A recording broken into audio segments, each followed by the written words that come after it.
తారీఖున ఉమెన్ దినోత్సవం అని చెప్పి మా అందరికి గులాబీ పూలు ఇచ్చి మమ్మల్ని ఒక్కరోజు పొగడటం కాదు, 365 రోజులు కూడా మీ ఇంట్లో ఆడపిల్లలాగే పక్కన ఆడపిల్లలు కూడా గౌరవించడం నేర్చుకోండి.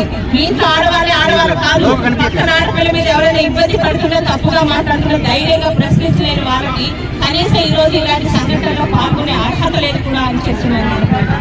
ఈ రోజు శారీరకంగా కాదు, మానసికంగా కాదు, ఒక ఆడపిల్ల మీద దాడి చేసినప్పుడు ఎవరైతే తన సమాజ బాధ్యత కాదు తప్పు అని చెప్పగలుగుతారో వాళ్ళు నిజమైన ఈరోజు సామాజిక పౌరులండి. అంతేగాని ఒక రోజు మేము ఈరోజు స్ట్రైక్ చేసేస్తాము, మార్చి 8వ తారీఖున ఆడపిల్లకి పోస్టులు పెట్టేసి ఆ రోజంతా ఉమెన్స్ కి గౌరవిస్తామని చెప్పే కబుర్లు కాదు.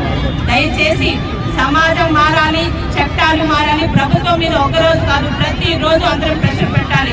తప్పు చేసిన వాడు ఈ రోజు సాక్షాత్తు దొరికితే ఇంకా దాని మీద వాదనలు ప్రతివాదనలు లేకపోతే హ్యూమన్ రైట్స్ చట్టాలు కాదు, వాడికి శిక్ష వేయండి. రెండోసారి ఇంకోటి తప్పు చేసినప్పుడు దొరుకుతాడు అని ఒక మహిళను చెప్పుకుంటూ ఆ